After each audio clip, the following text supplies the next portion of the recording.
everyone. Thanks again for joining us for another segment of Our Veterans and Their Stories. My name is Christine Shirley, and we're here today at the VFW Hall on Reed Street to talk to our featured veteran, Mark Krempecki. Mark, thanks so much for joining us today. Hi, my pleasure. We really appreciate you joining us, you being part of our show. It's very important to us. And as a South River resident, I know you told me you've been here. How long have you lived here? In South River, 69 years, every day of my life. So you were born here? I was born and raised there, yes. Wow, it's wonderful. And did you work before you went into the military? Yeah, I think I went into the service when I was 19 years old. I got drafted into the service, and I was working as a union bricklayer apprentice and cement finisher. And I worked maybe a little bit over a year before I got drafted. And in those days, they had a draft board. And as a matter of fact, they had a lottery at that time also. And what year was that, Mark? Late 69, early 70. Okay. And what they did is they just picked a number out, a calendar date out of the year, like January 7th, and if that was the first one picked, that's when you went. January 7th was the first guy drafted. So that was the birthday? Yes, and mine was February, no, not February 15th, May 11th, mine was picked 15th. It was the 15th number picked. Oh. So I knew I was going. You were going. Yep. So you joined up with what branch of the service? The Army. The Army drafted me. I went over to Perth Amboy. They give the physical there. They gave you the induction speech. You took your oath there.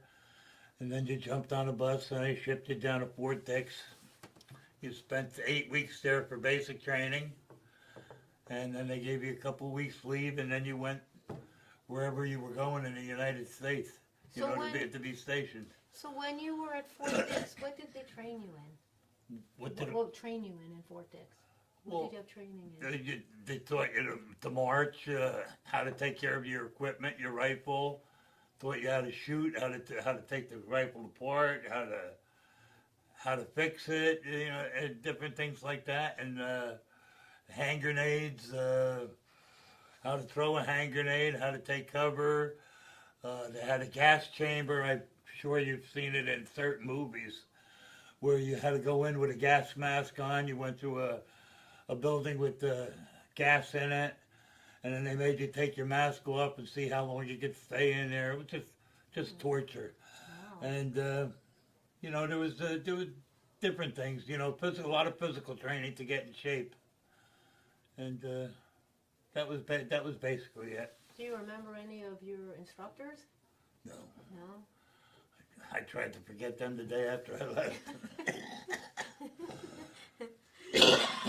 Anything stand out for you during that time? Yeah, there was some good friends. You didn't know what you were in for. You didn't know what was going to happen the next day, let alone 6 months, a year from then. You never knew what you were going to be doing training the next day, and it was a little spooky. It was the first time away from home for 95% of the people there. So you were basically in the Vietnam War. Well, that was after this. Basic training, the biggest thing I've seen out of basic training is you went from a boy to a man in 8 weeks. Wow. You didn't need your mother no more after that. Nobody did nothing for you. You did it or it didn't get done. And there was no such thing as not getting it done in the Army. You had drill sergeants to make sure you got everything done. But and then you went down and wherever you had to go in the United States to do a job, it was just like a regular job in the United States. You drove a laundry truck, you cooked, or whatever.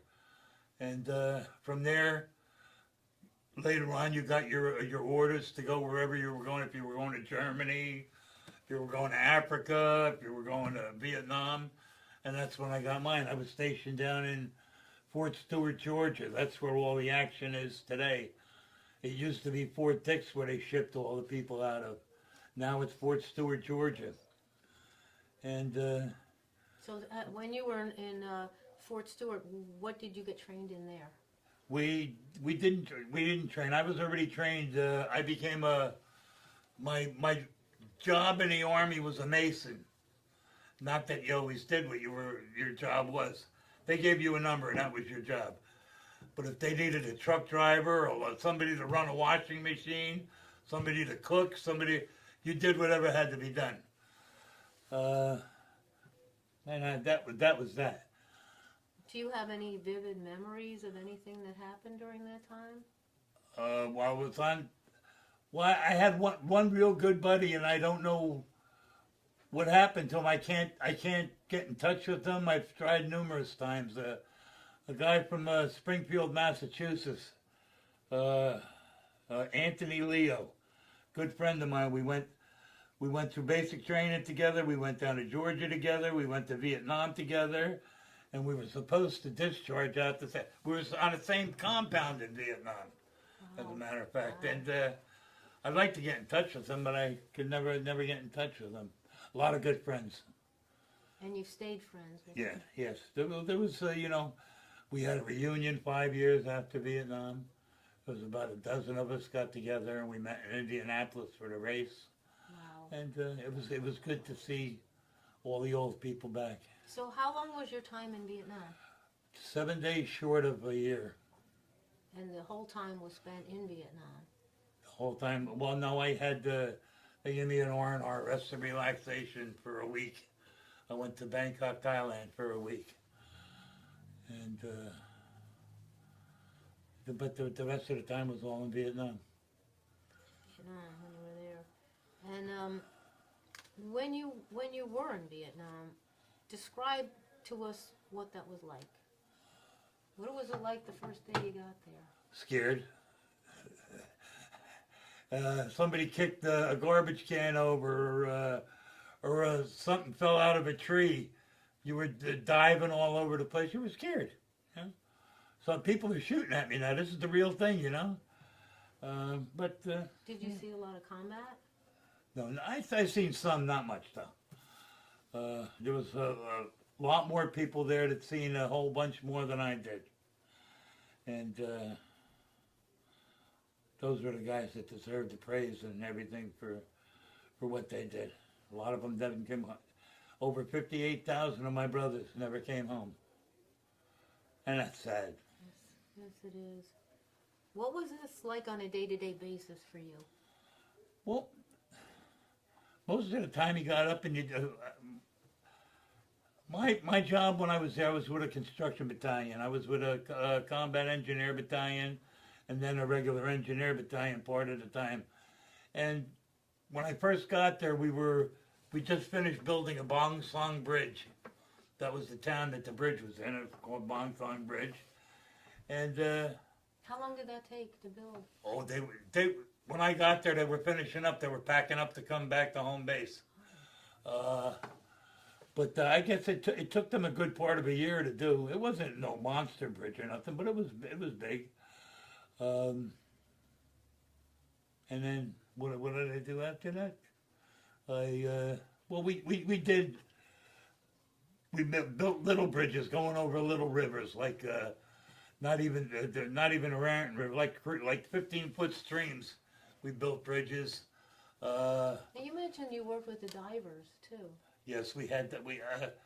When we were at home base in Da Nang, we did a lot of work, repairs on the pier, the Deepwater Pier, where the Navy ships came in and beat the hell out of the docks. But we went out there and we pulled maintenance on it. We pulled old pilings out, and put new ones in, and That's a tough job. whatever we had to do. Yeah, we had to. Well, everybody was trained for what they had to do. You know, they had the right people in the right jobs. And you got to learn stuff too. You got to learn how to run a crane and different machinery, and it was interesting. Every day it was something different. And we built buildings. We were very few people had hot showers, no matter where we were. Being engineers, we had the welding equipment, we had everything. We had We built hot water heaters You out did? of 55-gallon drums. We had a hot shower almost anytime we wanted. We built landing zones. We cleared land for helicopters to come in and land and let the troops on and off there. We built the fire bases. We cleared the land so they had a clear view of anybody coming in, to defend the place. There was a lot of stuff we did. We built I was there, I guess, about 4 months, and they called all construction-based people down to Long Bend.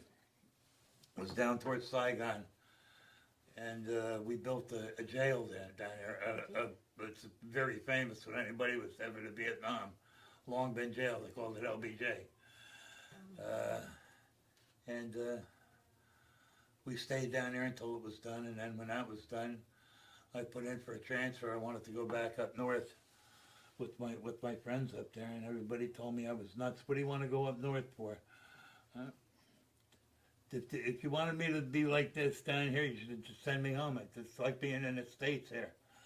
So they sent me back up north, and I, finished up there. Did you tell me a story about you were throwing rocks? I put in for a transfer, and my first sergeant down in Long Bend wouldn't send me home. Wouldn't send me up to Da Nang. He says, no, just stick it out here. So I'd go out at night, go to the EM club for a while, have a couple beers, and then I'd sit across the road from his Quonset hut, and it had tin roof on it, and I would throw rocks at the roof. And he'd come out and he'd say something, and Top, it wasn't me. I don't know who's doing that. But every night that he came out, and I did it every night that he came out, I was sitting in the same spot. Finally, he sent me back up north. He says, I can't understand you, but he says, I'll send you back. That was good. Everything turned out fine. And you told me you met up with a medic friend as well. Yes, as a matter of fact, he's a member of this VFW here in South River, John Kazan. He was a medic there when I landed in Cameron Bay. When I first got there, my first day there was in Cameron Bay. The next morning I woke up and my back was out. I went to sick call, and I'm laying down on the table, and somebody comes over and punches me in the side. I said, what the hell are you doing here? And it was Johnny Kazan. And he fixed me up, and then I met him again one time. Oh, we were... when I was down in Long Bend, that was down south, we were building the Long Bend jail, and we had to run into Cameron Bay to pick up some building materials. So we went on a convoy, and we picked up the materials. And when we were down there, me and Johnny went out on a town one night. We had 2 more beers than we should have had, and had a good time. And I see Johnny at least once a month. He comes down here. Good man. That's wonderful. So you stayed friends ever since? Yeah. Well, actually, he's my sister's age. He went to school with my sister. So he's from South River? He's from South River, yeah. As well. Yeah. Oh, that's wonderful. And your rank again was what? E4, Specialist 4th class. And what does that mean to somebody that doesn't understand military? Well, E4, E1, E2, E3, that's your pay rank. That's what you get paid for. And E4 actually works out to be like a corporal, two hard stripes. But a specialist has a different kind of patch on her arm. And it was just the most of your infantry and artillery had the hard stripes. The people that were in combat every day had hard stripes. And then everybody else had a specialized job. They had the specialized patch. And that was that for the ranking. Okay.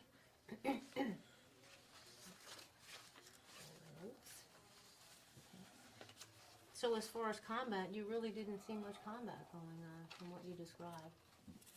When we built the little bridges off the base, we used to we stayed out there. We didn't come back in every night. And our positions got hit a few times.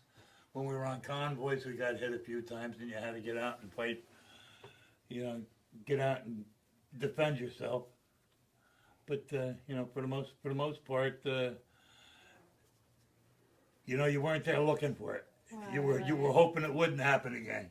right. And you know, I was lucky. Like I said, there was 58,000 of my friends that didn't come back.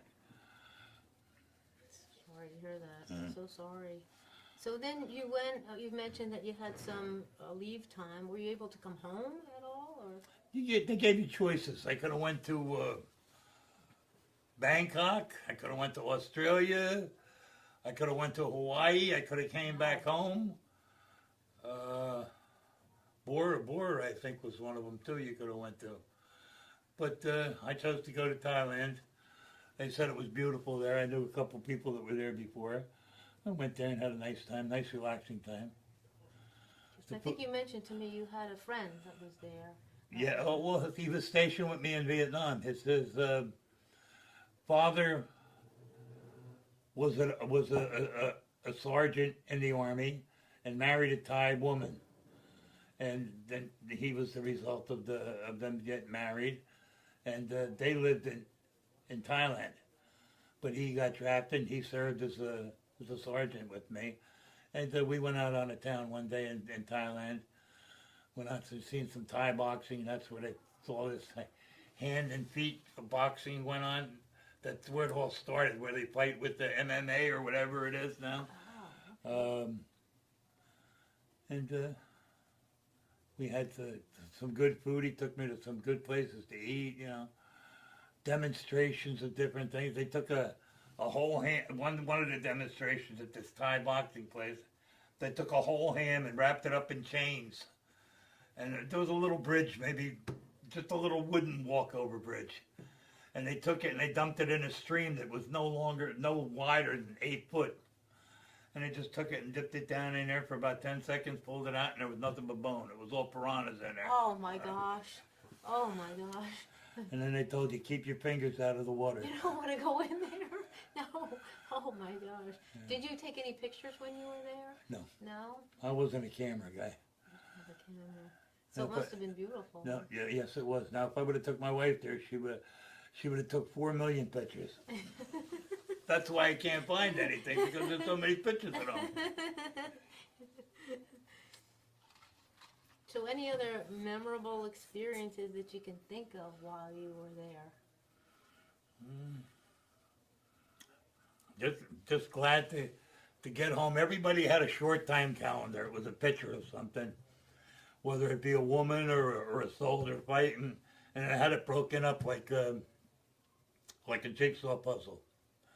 And every day it had 97 in it, 96, 95, and every day you took a color and you colored it in, and anybody say, how you doing? You'd say, getting short, getting short. And you know, always look forward to going home. We had a couple EM clubs there that you got to maybe 10 times while I was there. You know, just like a bar, and they had Filipino groups come in and play American music and stuff. Wow. So then, coming home, what was it like for you, like when you knew this was the day you were going to be headed home? Well, they actually came to me. I thought I had another 2 weeks there in Vietnam. And they came to me and they gave me a pile of papers. They says, go ahead, start clearing. That means you had to go to all the different departments and sign out for any equipment you had and give back stuff that you had to give back. And that's what I did. I cleared out in 2 days and they shipped me out. When I flew in from Fort Lewis, Washington to Alaska, to Japan, to Cam Bay. When I flew home, I flew out of Da Nang, and I was directly back to Fort Lewis, Washington. Never landed anyplace else. Wow. And the strange thing about that is I got in Fort Lewis, Washington 3 hours before I left Vietnam. Wow. Across the international date line or whatever it was. But I actually got home 3 hours before I left. Then I got there, and then you had to clear out again all your paperwork in Fort Lewis, Washington. and then they shipped you home. So when you're in Washington now, how did they ship you? Did they send you Airplane. Airplane. You know, you mean to come home? Mhm. Airplane. Well, you had choices. You could have went home train, airplane, or they just gave you money and you could have hitchhiked or whatever.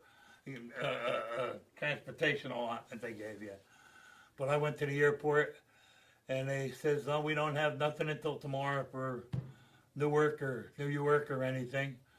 He says we got one first class ticket to Philadelphia. I said, "You don't have it no more. It's sold." and I bought that and I came home that night. And when I came home, my father, What time was that? it was about 2 o'clock in the morning when I finally got to step on my front porch at my house. My father and one of my best friends, Eddie Brzezinski, picked me up, and his future wife picked me up at the airport. Drove home, and we got to my house, and there was a big banner on the front of the house, "Welcome home, Mark." Oh, that's so wonderful. And there had to be about 100 people at my house. They had a big party there for me. Oh, nice. It was terrific, but it was a very, very good feeling that first night, but got real strange real quick. Everything had changed. You know, one-way streets. The Cerebral Bridge wasn't there when I left. A lot of streets were changed to one-way streets. Different stores up on Route 18. And even though they were your best friends when you left, they felt like strangers when you came home. Why? Why is Just- that? Is it because you changed? I certainly because the person I changed. You know, you learned the people you were with over there. You put your life in their hands. You trusted them like nobody else in the world, and you were just back to somebody that.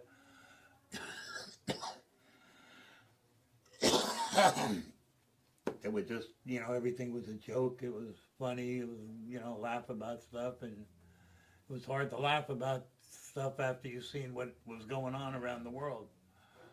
So you really matured. Yes, Yeah, well, yeah. they'll do it. That'll do it to you. Yes, yes. I know you had mentioned an expression and a bumper sticker that That's, we have here. So That's- maybe we could show. that's it right here. Tell us what it says, Mark. I don't know it verbatim, but it says, "For those who fought for it, freedom has a flavor the protected will never know." Think about it.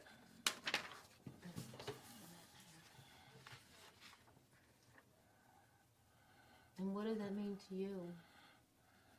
It means that anybody can sit out here and say thank you for what you did, or ignore you, or do whatever they want to do, but they have no idea what the cost of freedom is. Yes, I understand. I understand. So how were you received by the public since it was the Vietnam War? You came back. Some people didn't go.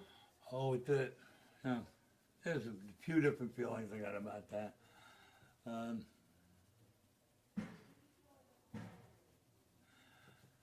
The people that took off, went to Mexico or Canada or wherever they wanted to run to, they made a big thing about the politicians made a big thing out of it. Well, they're going to get put in jail, and this is going to happen to them, and what's going to happen to them.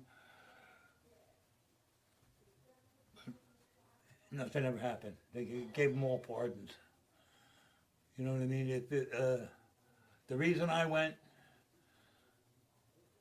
everybody in my family before me, on both sides, my mother's family, my father's family, they went when their country called, they went, and they did what they had to do to protect this country.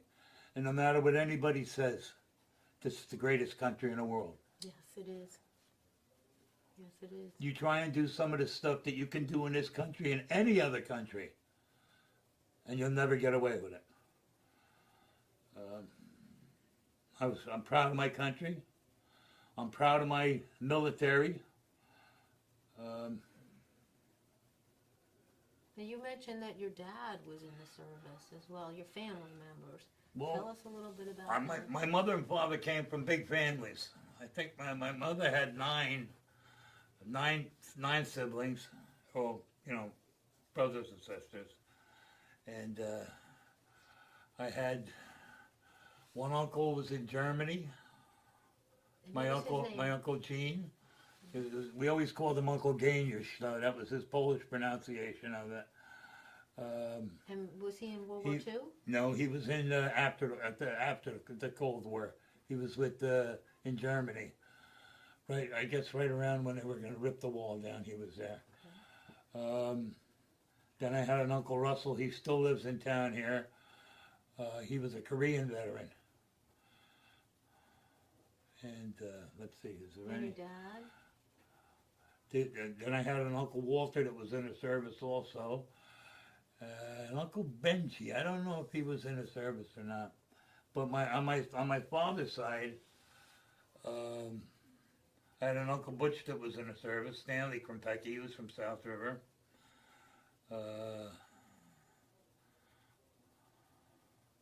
And then there was my father. My father was a sailor. He was a Navy boy, Oh.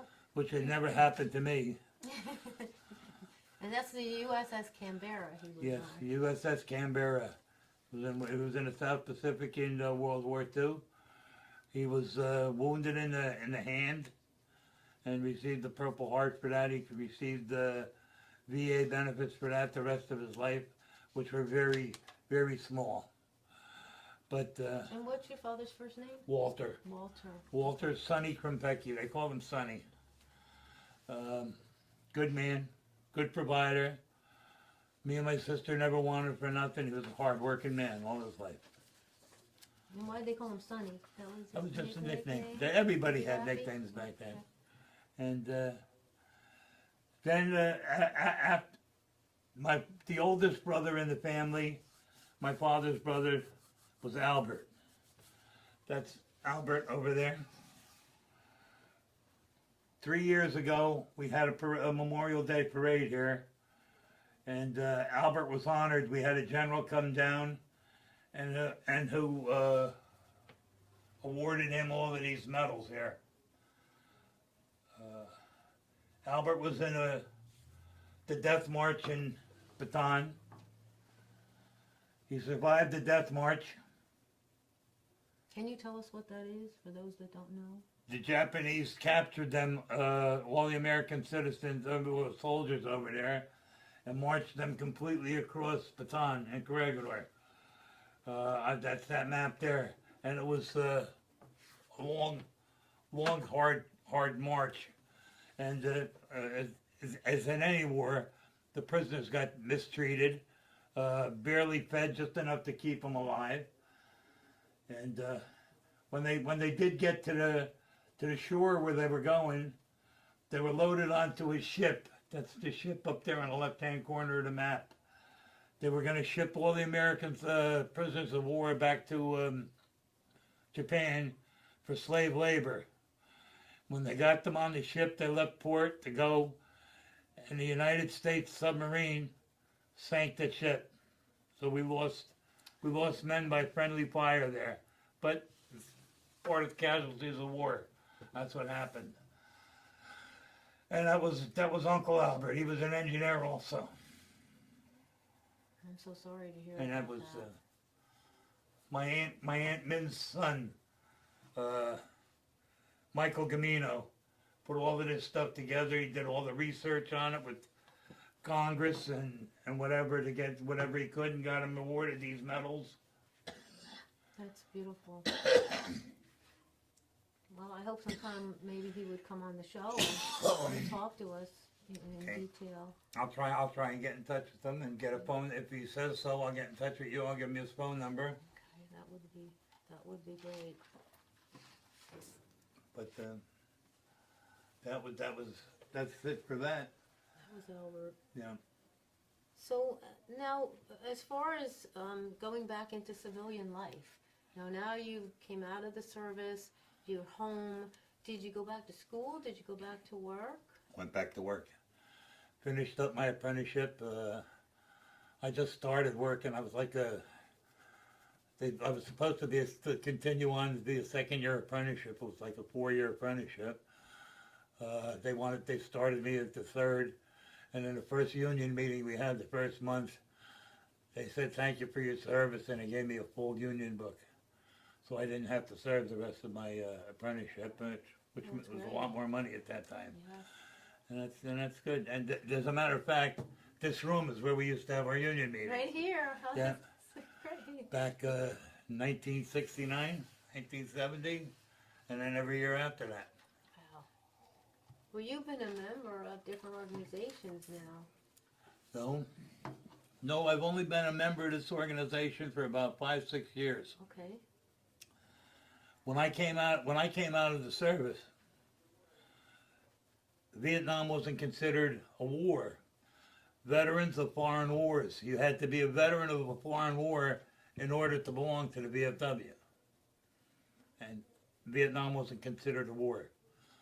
Just because we had a target on our back and people were shooting at us didn't qualify us to be a veteran. Wow. So after a while, and you know, you got your bad mouth and baby killers wherever you went, and people throwing garbage at you, and it was hard. It was hard to, contain yourself. That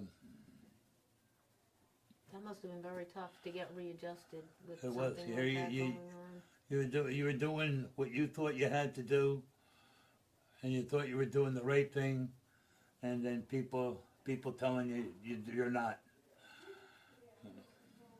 So when did you find that changed? What changed? That people finally respected you and came in Oh, and felt like you were... I guess maybe about, I say maybe 10 years, maybe early to mid 80s, 1980s, is when everything started to change, when we got recognized as war veterans, and they started giving us benefits, VA benefits, medical benefits, financial benefits. You used to get I'm sick, you know, my knees are falling apart, I've got lung problems, and Agent Orange, what are you, crazy kid? There was no such thing as Agent Orange. That's what they were telling us. And now everything is related back to Agent Orange today.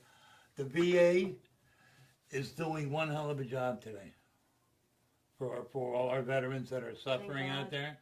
Thank God. And if anybody watching this is a veteran and needs some help with the VA, we have a professional that comes down here every Friday. Get in touch with somebody down here at the VFW and we'll hook you up. And you can see, you know, you can get some free advice and maybe some money in your pocket, some medical care. You earned it. You deserve it. Yes. Thank you for mentioning that to our viewers. I really appreciate that. Thank you very much. Because I think it's something that if people aren't aware of it, and you know, it's something that needs to be told, you know, and I am glad you were able to convey that to everybody. So you had mentioned to me that you were part of, I think, the Knights of Columbus as well. Yes. Yes. And the Holy Name Society. The St. Mary's Holy Name Society, the American Legion. And I was bricklayers and allied craftsmen, the Union. How long have you been with the Knights of Columbus? The Knights of Columbus only about 4 or 5 years. Okay. The Holy Name Society, I've been St. Mary's Holy Name about maybe 20, 25, 30 years. Wow, that's beautiful. Yeah. How has the military service affected your life? Made me proud of my country. You know, made me realize what we're all about.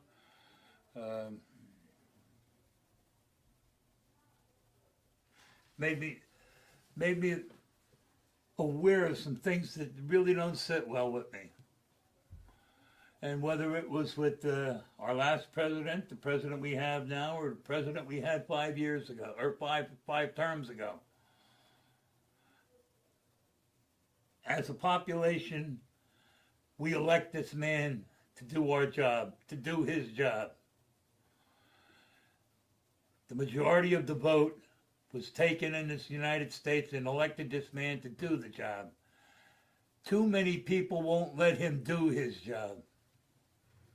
They're constantly criticizing him. You're doing this wrong. You're doing this wrong. He's our president. Let him do his job.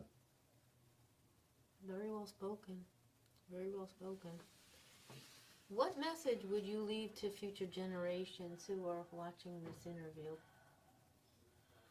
Be proud of your country and serve it. If they need you, serve it. And is there anything that you would like people to remember particular about your story? Yeah, keep your head down. Stay alive. No, just the biggest thing is just be proud of your country. Be proud of what you're doing. Be proud of your family.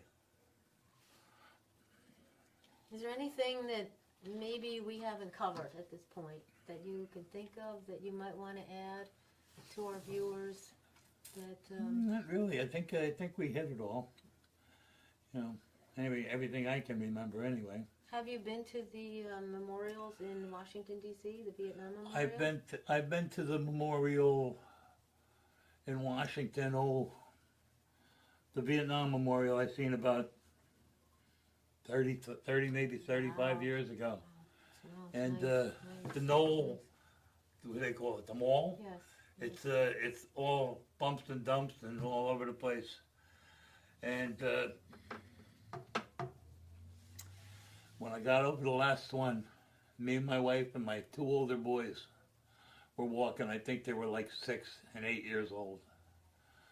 And we come up over the top, and I seen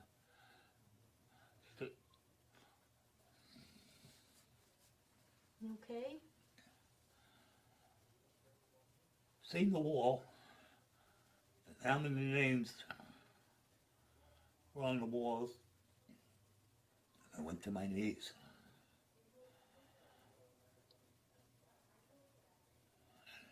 And all I could hear was my kids saying, "Mom, what's the matter with Daddy?" It's heartbreaking. I'm so sorry. I'm so sorry. And I want to get back. I want to see the World War II. But I haven't been there yet. It's beautiful. Hopefully before my legs quit, I'll get back there.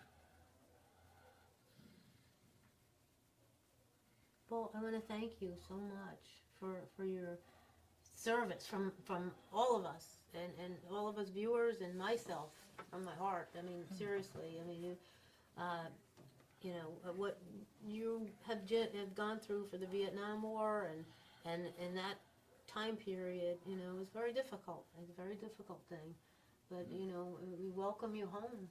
Thank you. I understand that that's really what everybody wanted to hear then. You know. That's our saying to one another when we meet each other. If you're wearing something that